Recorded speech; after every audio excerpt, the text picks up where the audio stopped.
거론한 선택이라는 제목으로 함께 말씀을 나누고자 합니다. 사람들이 삶을 살아가는데 가끔 이런저런 착각을 많이 합니다. 그 중에 어떤 착각이냐면은 내가 무슨 일을 해도 아무도 모를 거라는 그런 착각에 빠질 때가 있습니다. 그러나 가만히 성경을 보니까 우리 사람들은 내가 하는 일들, 내가 하는 말들, 내가 하는 모든 행동을 잘 모를 줄 몰라도 성경은 명백하게 뭐라고 하느냐? 우리 하나님은 우리의 무엇까지도 아신 바 되셨다.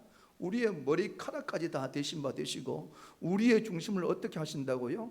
꿰뚫어 보고 계신 분이 우리가 믿는 주님입니다. 아멘. 그런데 왜 우리가 예수 믿으면서 이런 착각에 빠질까요?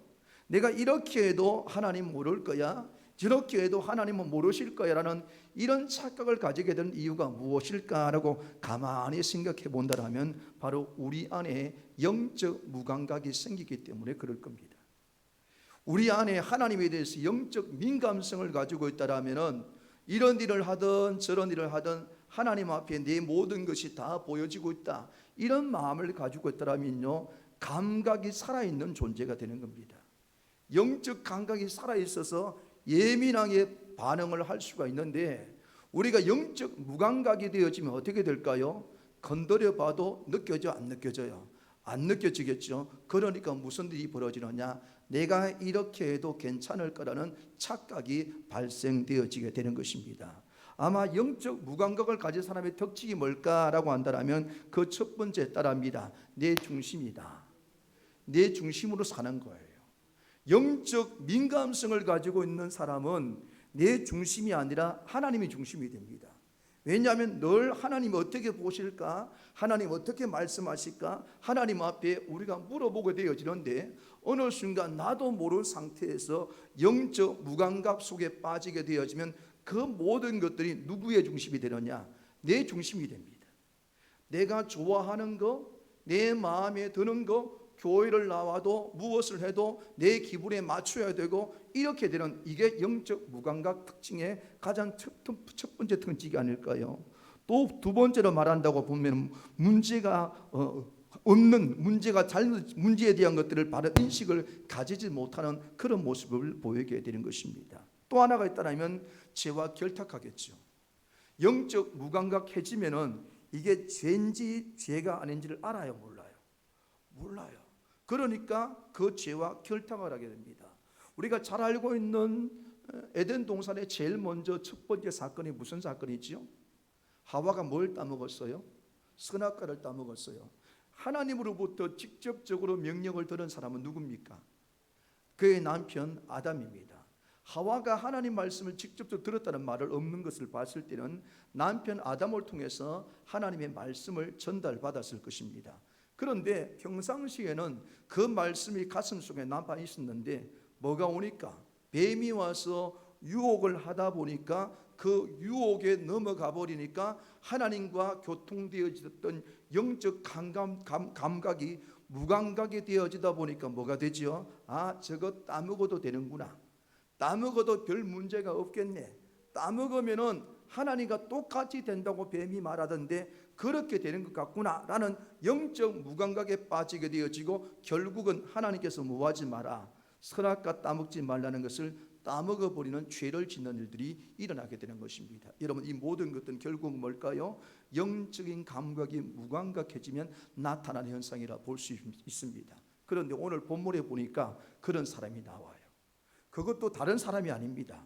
예수님을 3년 동안 척근으로 따라다녔던 그런 사람 중에 한 사람이 영적 무감각에 빠지다 보니까 내가 가지고 있는, 내가 선택한 것이 얼마나 잘못된 것인지도 모른 채 그 길을 고수하고 걸어가는 일들이 오늘 본문에 등장하지요. 그리고 그 선택에 대해서 예수님께서 정확하게 알고 있다는 것을 말씀하는 장면이 나타나게 되어집니다. 성도 여러분, 저와 여러분들도 정말 살아가는데 누구와의 관계, 어떤 삶든지 간에 따라합시다. 하나님 앞에서 영적인 감각을 가지고 살아가자. 무감각이 되지 말고요, 늘 감각, 다시 말하면 물어보는 거예요. 물어도 대답을 못 느낀다, 괜찮습니다. 자꾸 물어보시다 보면요, 우리 안에 계신 성령 하나님이 가끔씩 우리에게 뭐라 하느냐, 이렇게 톡톡 쳐요. 노크를 해요. 때로는 아이디어를 줘요. 때로는 감동을 줘요. 왜? 그렇게 묻는 삶을 살면은 결국은 감각이 살아있는 존재가 될 수 있기 때문에 오늘 예배하는 여러분들은 이 영적 감각이 살아있는 그런 분들 되시기를 주님의 이름으로 축원합니다. 우리 내용관처럼 1번을 한번 읽어볼까요? 시작. 예수님께서 마지막 식사 자리에서 너희 중 하나가 나를 팔리라 말씀하신 상황은 어떤 의미를 가지며 이 말씀이 제자들에게 왜 큰 충격이 되었을까요? 21절 말씀을 한번 읽어봅니다. 21절 시작. 예수께서 이 말씀을 하시고 심령이 괴로워 정언하여 이르되 내가 진실로 진실로 너희에게 이르노니 너희 중 하나가 나를 팔리라 하시니. 아멘. 여러분, 지금 오늘 밤에 이 자리는 예수님과 마지막 식사하는 자리라고 볼 수가 있습니다. 그래서 우리가 최후의 만찬이라고 그렇게 얘기를 하기도 합니다. 그런데 여러분, 제자들과 마지막으로 식사할 자리라면 그 쉽게 말하면 유언과 다름없는 말을 해야 될 거 아닙니까? 무슨 말을 해야 될까요? 그 제자들이 좀 실수하고 좀 문제가 있어도 그냥 덮어두고 가야죠. 오히려 뭐라고 해야 됩니까? 내가 떠나더라도 잘해라, 너희들 잘할 수 있어 라고 격려하고 칭찬해 줘도 모자랄 판인데, 예수님은 마지막 최후의 만찬의 자리에서 뭘 하느냐라고 하면은 너희 중에서 누군가가 나를 뭐 할 것이다, 팔자가 때. 여러분 21절을 가만히 보십시오. 그런데 예수님께서 이 말씀을 하는데 어떤 상태로 말씀을 하셨느냐? 21절 다시 한번 읽어보십시오. 시작. 예수께서 이 말씀을 하시고 심령이 괴로워. 마음이 어떠했다고요? 너무 괴로웠단 말입니다. 쉽게 말하면 이 자리에서 최후의 만찬의 자리에서 12명의 제자들에게 내가 더 하고 싶은 말들이 많이 있음에도 불구하고 오늘 이 자리에서 이 말을 할 수밖에 없는 예수님의 마음이 너무너무 안타깝고 괴롭다라는 것을 그렇게 말합니다. 왜일까요? 우리 예수님은 인간의 몸을 입고 오신 인성을 가지신 분이기 때문입니다. 아멘. 그래서 우리가 아픔을, 힘들어하는 것들, 괴로운 것들을 다 느끼고 계십니다. 그런데 그런 아픔들, 그런 괴로움을 느끼면서도 마지막 자리에서 격려하고 무엇을 하는 것보다도 이 자리에서 지금 어떤 일이 벌어지고 있는가에 대해서 분명하게 말씀을 해주고 있는 모습을 보이게 되어집니다. 즉 다시 말해 우리 가운데 속에서 하나님 앞에서 바른 것을 쫓아가지 못하는 연약함에 빠져 있는 사람이 우리 가운데 있다라고 그렇게 말씀을 하고 있죠. 여러분, 파는 것이 뭡니까? 예수님 파는 것을 두 자로 줄이면 뭐죠? 예수님을 무엇하는 거예요? 배신하는 거잖아요. 지금까지 예수님을 따라다녔고 예수님 한 분이면 만족합니다 그렇게 따라왔던 그 제자들 중에서 누군가가 예수님을 돈을 받고 팔아버린다, 배신하는 자가 있다. 이것이요 그냥 지나가는 것이 아니라 예수님도 마음이 어땠다? 그것 때문에 가슴이 아팠다는 것을 그대로 이야기하고 있는 것을 보게 됩니다. 그런데 놀라운 것은 그 제자가 예수님은 모를 거라고 알았다는 겁니다. 근데 예수님은 다 아셨어요? 몰랐어요? 다 아셨어요. 여러분 물읍시다. 여러분 자신들, 우리 여러분들이 있는 개인들, 내 마음을 주님은 다 아실까요? 모르실까요? 내가 교회를 얼마나 사랑하는지, 내가 우리 구역 식구를 얼마나 사랑하는지, 내가 있는 사람을 만나는 사람을 어떻게 대하는지 주님은 다 모르실까요? 다 압니다. 다 꿰뚫어 보고 계십니다. 그러기에 오늘 우리는 어떤 삶이든 간에 우리 주님께 감동을 주는데 초점 맞출 수 있는 우리 모두가 될 수 있기를 간절히 소망합니다. 그것이 빠져버리고 마치 앞에는 그럴싸한데 뒤에서는 예수님을 파는 듯한 모습을 보이고 있다면 어떻겠습니까? 근데 안타깝게도 오늘날 여러분들 직장에서 일하는 일터에서 주변의 사람들 중에서 이런 일을 하는 사람이 있느냐 없느냐라고 묻는다면 아마 여러분들 말을 할 때 많다라고 얘기할 겁니다. 심지어 직장에 가도 예수 믿는 것을 표내지 않고 숨기려고 하는 사람들이 꽤나 많이 있습니다. 왜? 그렇게 해야지만 내가 편하기 때문에. 그 모습을 바라보는 우리 주님은 뭐라 할까요? 어떤 마음을 가질까요? 오늘 우리는 고난 주군을 통해서 내가 하나님 앞에서 어떤 자세로 어떤 마음으로 서 있는지를 오늘 이 질문을 통해서 1번의 답을 보면서 우리가 바르게 깨달을 수 있는 여러분 되기 바랍니다. 2번을 볼까요? 시작. 제자들이 서로를 바라며 누구인지 알지 못하고 의심했던 모습은 인간의 어떤 한계를 보여주며 우리 신앙과 어떤 관련이 있을까요? 22절 말씀을 봅시다. 22절 시작. 제자들이 서로 보며 누구에 대하여 말씀하든지 의심하더라. 예수님 말을 던지고 나니까 바로 반응이 나옵니다. 우리 중에도 누가 예를 들어서 우리 중에 누가 우리 교회를 모함하고 다는 사람이 있습니다 라고 말을 딱 던지면 여러분 눈동자가 누구? 경상도 말로 누구? 어떤 사람이고? 라고 하면서 의심하면서 바라볼 수밖에 없는 이게 인간이에요. 오늘 본문에 이 말씀을 던졌으면요 누구일까 의심하는 것도 중요하지만 한편으로 바꾸어 보면 나는 정말로 예수님의 제자의 길을 걸어왔는데 정말 예수님을 팔지 않고 예수님을 부정하지 않고 정말 살아왔는가라고 자신에게 던져보는 것이 신앙의 성숙된 자라고 볼 수가 있습니다. 그런데 이들이 예수 믿은 지 몇 년밖에 안 됐어요. 몇 년밖에 안 됐어요.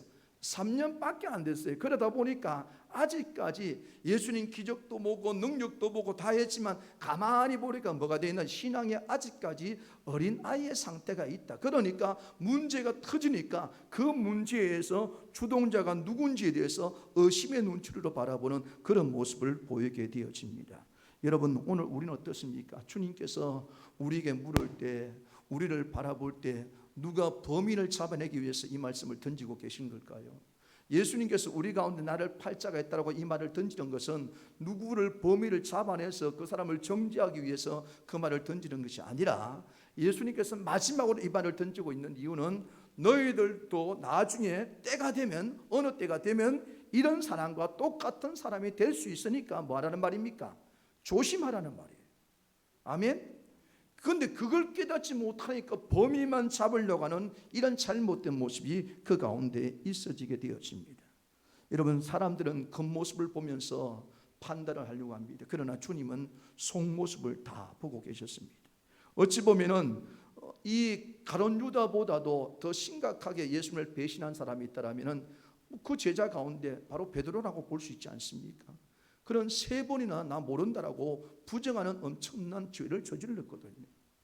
그럼에도 불구하고 오늘 주님은 이 모습을 보이면서 너희들의 한계는 그거야. 가룟 유다가 그런 한계를 보이더 너희들도 인간적인 한계를 가지면 어느 순간 나를 팔 수가 있을 수도 있어. 그러니까 너희들이 이곳에서 의심하지 말고 내 자신을 잘 돌아보면서 어떤 상황이 와도 어떤 문제가 생기더라도 누구를 부정하지 않으면서 구주 대신 예수님을 부정하지 말라라는 하나님의 음성으로 오늘 이 시간 들을 수 있는 여러분 되시기 바랍니다. 그리고 부탁드립니다. 어떤 상황이 되더라도 제가 저번 주간에 막 신의 악담 대처할 수 있는 영화를 찾아봤다고 했죠.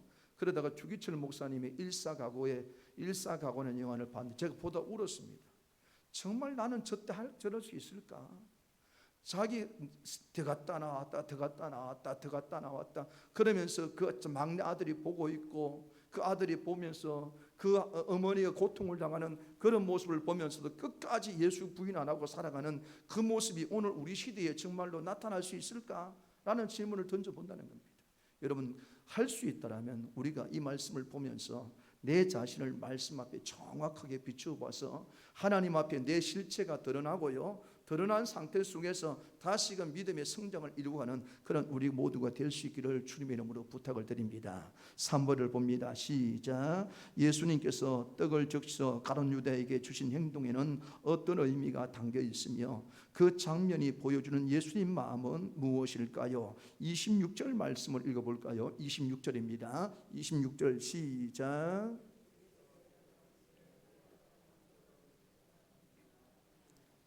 그 한 조각을 적셔서 가룟 시몬의 아들 유다에게 주시니 아멘.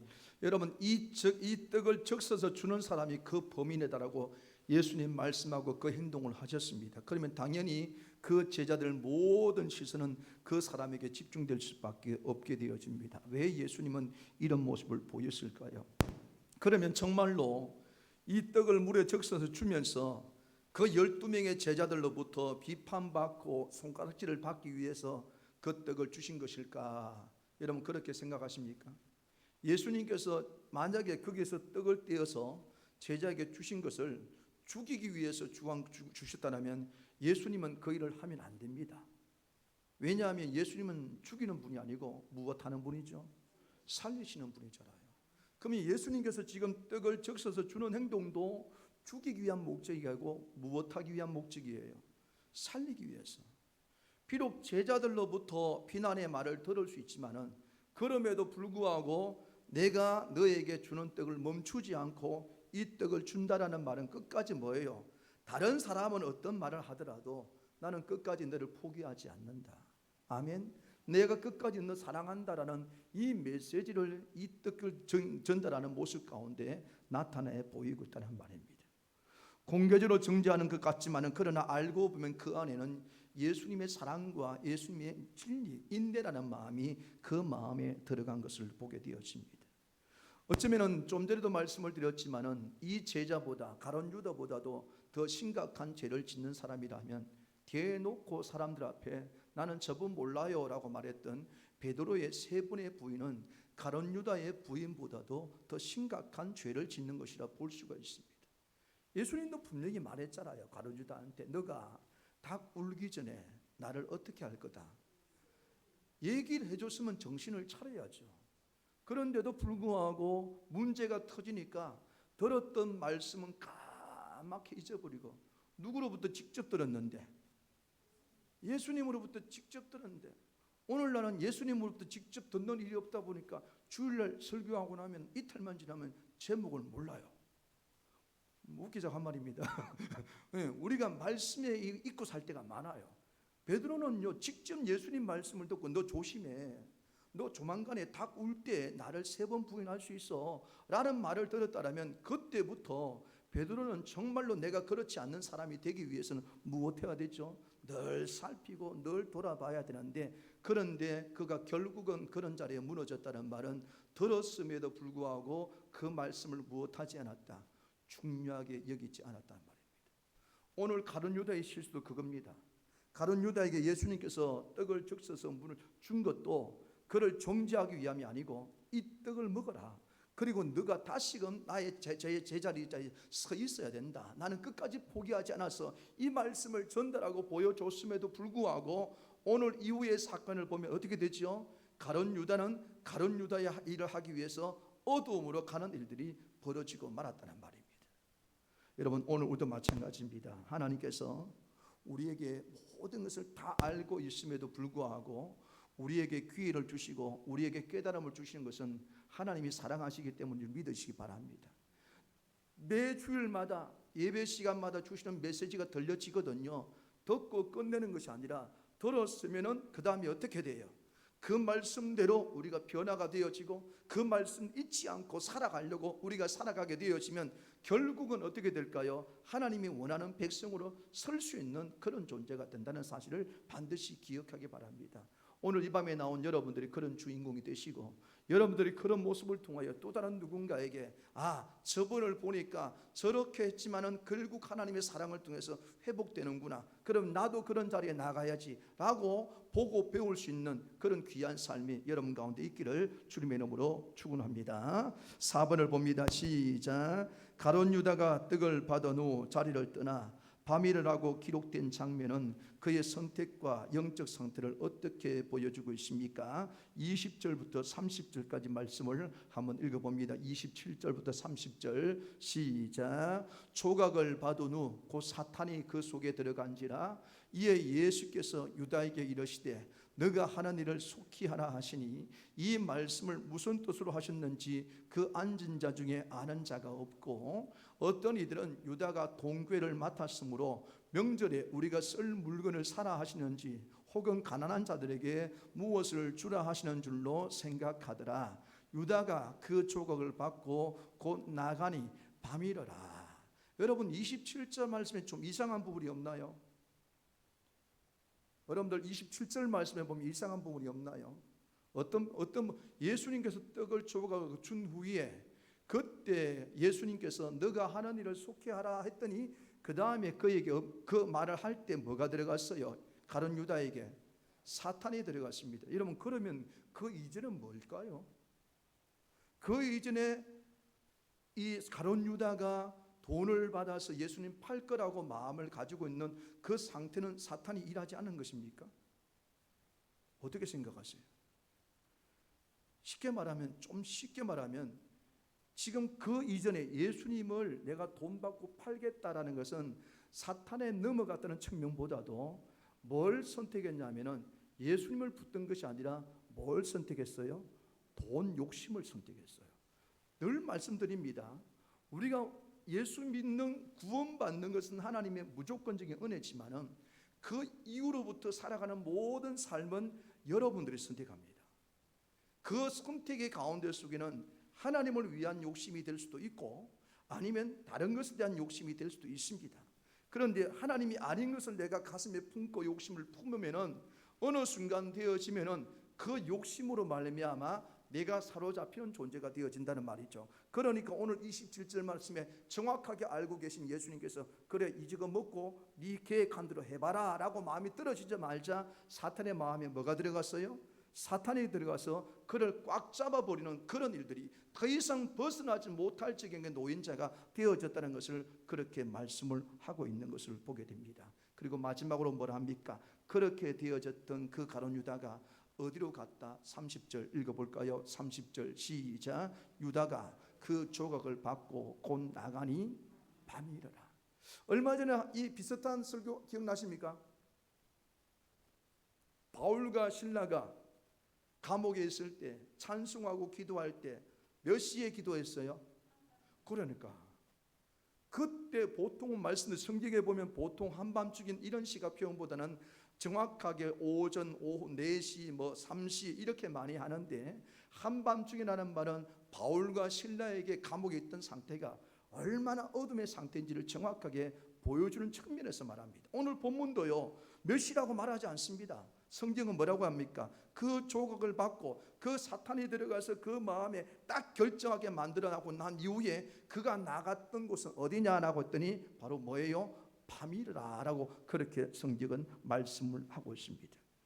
즉 빛 대신 주님이 그 앞에 존재하고 있는데도 불구하고 그의 마음이 욕심에 사로잡혀서 사탄 마귀에게 사로잡히게 되어지다 보니까 빛 대신 주님은 멀리하고 결국은 뭐죠? 어둠을 선택해서 걸어가는 그런 존재. 그리고 그 어둠은 마지막에 가룟 유다를 무엇하게 만들어버려요?